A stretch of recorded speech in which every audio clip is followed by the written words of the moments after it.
Hello students, welcome to my YouTube channel. Our today's topic is company account, issue of share, reissue of share and forfeited of shares. Chapter number 6, class plus 2, question number 38. Question is, Sudha Limited inviting application for 75,000 equity shares of rupees 10 each at a premium of 3 per shares. The money was called as follows on application 2 per shares and on allotment 3 per shares including premium. On first call 3 per shares, on final call rupees 2 per share.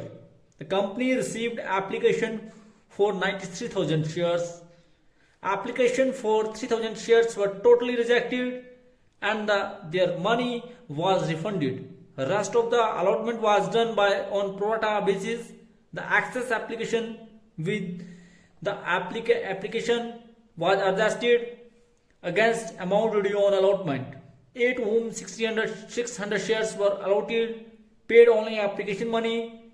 On his failure to pay allotment and first call, his share were forfeited and reissued for rupees 9 per share as fully paid up shares. Final call was received from remaining shareholder. Pass necessary journal entry in the books of Sudha limited. तो किस प्रकार से इस question को किया जाएगा?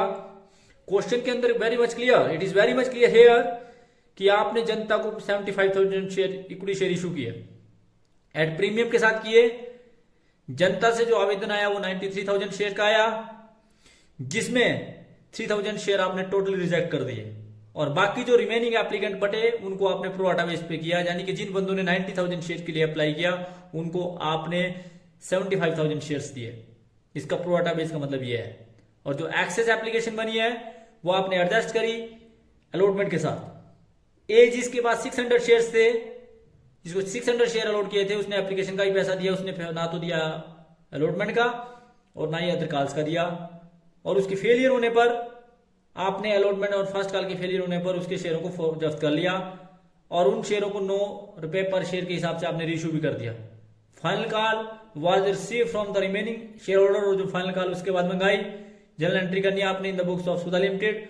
Also prepare a balance sheet and also prepare balance sheet. किस प्रकार से जो बैलेंस शीट भी इसके अंदर बनाई जाएगी तो हम क्वेश्चन करते हैं और जिसमें आपको और क्लियर हो जाएगा भी किस प्रकार से जो इस क्वेश्चन को किया जाएगा. तो सबसे पहले आपको पता होना चाहिए कि आपको 90,000 शेयर्स का 2 रुपीज के हिसाब से एप्लीकेशन का पैसा रिसीव हुआ. जब आपको एप्लीकेशन का पैसा रिसीव हुआ तो आपने एंट्री करी बैंक अकाउंट डेबिट. 93,000 शेयर्स का आपको पैसा रिसीव हुआ. तो जब आपको पैसा रिसीव हुआ तो आपने एंट्री करी bank account debit 93,000 shares at the rate of ₹2 each. That means की जो टोटल पैसा आपको रिसीव हुआ वो आज 1,86,000 क्योंकि जितना जनता जितना के लिए आवेदन करती है उतना ही पैसा आपको रिसीव होता है. तो एंट्री करेंगे बीइंग एप्लीकेशन मनी रिसीव. फिर शेयर एप्लीकेशन मनी को आपने ट्रांसफर किया 1,86,000 को आपने ट्रांसफर किया. आप कैपिटल में ट्रांसफर कर सकते हैं क्योंकि एप्लीकेशन का पैसा आपको रिसीव हुआ 93,000 शेयर का 2 रुपीज के हिसाब से 1,86,000.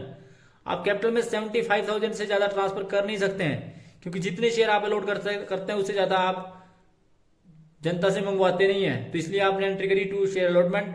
फिर आपने कुछ पैसे को जो है वो अलॉटमेंट के साथ एडजस्ट कर दिया, जिसमें आपका 15,000 शेयर्स का था 2 रुपीज के हिसाब से, दैट इज 30,000 आपका अलॉटमेंट के साथ एडजस्ट हो गया. और उसके बाद आपने 2 बैंक किया, उसमें से 3,000 शेयर्स का 2 रुपीज के हिसाब में आपने रिफंड कर दिया, दैट इज 6,000. तो इस प्रकार से आपने एप्लीकेशन की एंट्री करी being application money transfer to share capital allotment and excess money will be refunded. फिर आपने अलॉटमेंट की एंट्री करी. जब आपने अलॉटमेंट की एंट्री करी तो आपने एंट्री करी share allotment account debit. Share allotment को आपने डेबिट किया और आप सभी जानते हैं कि शेयर अलॉटमेंट को जो डेबिट किया जाएगा वो 75,000 शेयर का 6 रुपीज के हिसाब से, दैट इज 4,50,000 को डेबिट किया जाएगा शेयर अलॉटमेंट से. फिर शेयर कैपिटल में ट्रांसफर किया जाएगा 75,000 शेयर का 3 रुपीज के हिसाब से, दैट इज 2,25,000. और इतना ही जो है सिक्योरिटी प्रीमियम में ट्रांसफर किया जाएगा 75,000 का 3 रुपीज के हिसाब से, दैट इज ऑल्सो 2,25,000। फिर इसके लिए आपने नरेशन लिखी बीइंग अलॉटमेंट मनी ड्यू। फिर आपको पैसा कितना रिसीव हुआ, आप सभी जानते हैं कि टोटल आपको रिसीव होना था 4,50,000, जिसमें से 30,000 आपको एडवांस में मिल गया। फिर आपको 33,60 का जो और पैसा नहीं मिला, तो इसका मतलब है कि टोटल पैसा जो आपको मिला वो मिला 4,60,640, जिसके लिए आपने एंट्री करी bank account debit to share allotment 4,16,640। कुछ पैसा आपको एडवांस में मिल गया था। इस प्रकार से आपने नरेशन लिखी बीइंग अलॉटमेंट मनी रिसीव। फिर आपने फर्स्ट कॉल ड्यू करी। जब आपने फर्स्ट कॉल ड्यू करी तो टोटल फर्स्ट कॉल जो ड्यू हुई वो आई 2,25,000, जिसके लिए आपने एंट्री करी share first call account debit to share capital 2,25,000 and 2,25,000। फिर एक बंदा जिसके पास फर्स्ट कॉल का पैसा भी उसने नहीं दिया, तो फर्स्ट कॉल का पैसा जो आपको नहीं आया वो आपको आना था 2,25,000, और जिसमें से आपको जो है वो 1,18,000 आपको नहीं मिला। तो इसका मतलब आपको जो रिसीव हुआ 2,23,200, जिसके लिए आपने एंट्री करी bank account debit to share first call 2,23,200, जिसके लिए आपने नरेशन लिखी की being first call money receive. फिर आपने फाइनल कॉल ड्यू करी। फाइनल कॉल जब आपने ड्यू करी तो आपने एंट्री करी share final call account debit to share capital 1,50,000 and 1,50,000, और 1,50,000 एंड 1,50,000। फिर आपने इसका पैसा रिसीव किया। आपको पता होना चाहिए कि इसका भी आपको 1,50,000 शेयर्स का 1200 के हिसाब से पैसा नहीं मिला। इसका मतलब जो आपको पैसा मिला वो मिला 1,48,800, 1,48,800 और 1,48,800। फिर आपने इन शेयरों को जब्त कर लिया। जब आपने इन शेयरों को जब्त किया तो क्योंकि 600 शेयरों को आपने जब्त किया, 600 शेयर का 10 रुपीज के हिसाब से आपका जो टोटल पैसा बनता है वो बनता है जी 6,000, और 600 शेयर्स का 3 रुपीज के हिसाब से सिक्योरिटी प्रीमियम था, क्योंकि सिक्योरिटी प्रीमियम का पैसा नहीं मिला आपको 1,800। फिर आपको अलॉटमेंट का पैसा जो नहीं मिला था वो नहीं मिला था 3,360, और आपको फर्स्ट कॉल का पैसा नहीं मिला था 1,800, और आपको फाइनल कॉल का पैसा नहीं मिला था 1,200, और जो पैसा आपको मिला था वो मिला था जी आपको 1,440, जिसमें आपको एप्लीकेशन का पैसा मिला था और कुछ पैसा आपको एडवांस में मिला था, जिसके लिए आपने एंट्री करी बीइंग शेयर फोरफिटेड। फिर जब इन शेयरों को जब्त कर दिया तो फिर जब्त करने के बाद आपने इन शेयरों को रीइश्यू किया, और रीइश्यू भी आपने इसको डिस्काउंट पर किया। तो किस प्रकार से इसकी लेखा पुस्तकों में एंट्री की जाएगी। जब आपने इनको रीइश्यू किया तो आपने एंट्री करी इसकी, आप सभी जानते हैं, आपने एंट्री करी bank account debit share forfeited debit to share capital. तो बैंक अकाउंट डेबिट आपने 600 शेयर का 9 रुपीज के हिसाब से 5,400, और 600 शेयर्स का 1 रुपीज के हिसाब से डिस्काउंट दैट इज 600, और शेयर कैपिटल आपकी बनी 6,000। जो आपका लॉस हुआ था आपका 1,440, और जो आपका प्रॉफिट हुआ था वो हुआ था आपका 1,440, और जो आपका लॉस हुआ था वो हुआ था 600। इसमें से आपने इसको माइनस किया तो जो बचा वो आपने कैपिटल में ट्रांसफर कर दिया, जिसके लिए आपने एंट्री करी share forfeit account debit to capital 840 और 840 being profit on reissue transfer to capital reserve. इस प्रकार से आपने इसकी नरेशन लिखी। उसके बाद बैंक अकाउंट बनाया जाएगा। बैंक अकाउंट जब आप बनाते हैं तो सेंटर में लिखते हैं बैंक अकाउंट डेबिट और credit side particular amount in rupees, particular amount in rupees. सबसे पहले एप्लीकेशन का पैसा रिसीव हुआ, तो एप्लीकेशन का पैसा जो टोटल रिसीव हुआ था आपको हुआ था 1,86,000, जिसमें से आपने कुछ पैसा वापस किया, जिसके लिए आपने एंट्री करी by share application account.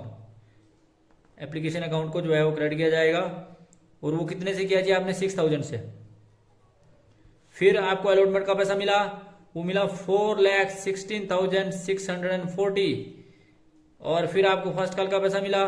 First call का पैसा मिला आपको 2,23,200, जो आपने एंट्री करी टू शेयर फर्स्ट कॉल। फिर शेयर फाइनल कॉल का पैसा मिला, वो मिला 1,48,800। फिर आपने कैपिटल में ट्रांसफर किया, वो किया 5,400। फिर आपने टोटल किया, टोटल करने के बाद ये आपके पास आया 9,80,040, और इसमें से इसको बैलेंस किया 6,000, तो आपके पास बाय बैलेंस के एड ऑन बचा, और जो बाय बैलेंस के एड ऑन बचा आपके पास वो बचा जी 9,74,040, और जब आपने इसका टोटल किया तो इसका आपके पास आया 9,80,040।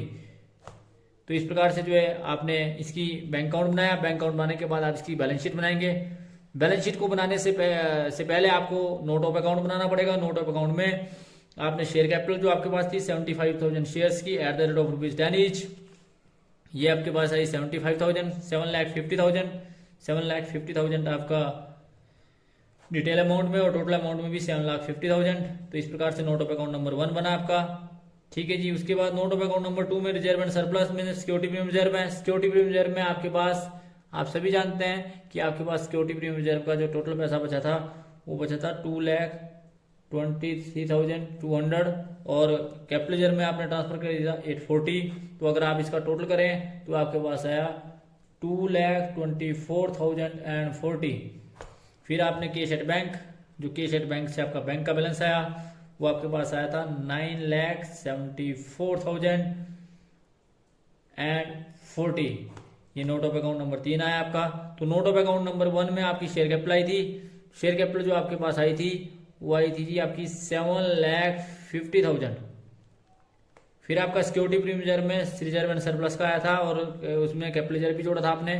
तो उसको जोड़ने के बाद जो आपके पास नोट ऑफ अकाउंट नंबर 2 आया था वो आया था 2,40,040, और इन सब का टोटल किया तो आपके पास आया 9,74,040। और इसी प्रकार से असेट साइड का कैश एंड कैश इक्विवेलेंट, जिसको कैश एट बैंक बोलते हैं, वो भी इसका नोट ऑफ अकाउंट नंबर 3 में वो भी आपका 9,74,040। इस प्रकार से आपकी बैलेंस शीट का टोटल जो है आप उसमें मिला, असेट साइड का टोटल जो है वो लायबिलिटी साइड के टोटल से मिला। तो आज ही हमारा जो है company account issue of shares, forfeited of shares and re issue of shares का जो है वो लास्ट क्वेश्चन था, क्वेश्चन नंबर 38। तो मेरा सभी अपने चाहने वालों से, अपने सभी स्टूडेंट्स से यही आग्रह रहेगा कि बच्चों इस कोविड पीरियड में जो आपके लिए ये क्वेश्चन मैंने सॉल्व करके दिए ताकि आपकी किसी प्रकार का आपको समस्याओं का सामना ना करना पड़े, आप सभी क्वेश्चनों को बड़े ध्यान से समझें और अंत तक वीडियो को देखें, समय लगाकर देखें, बीच बीच में वीडियो को क्विट ना करें। अंत तक वीडियो को देखने के बाद ही आपको हर क्वेश्चन जो है वो समझ आएगा। तो thanks for watching the video. Please like, subscribe my channel and press bell icon for next notification. Thank you.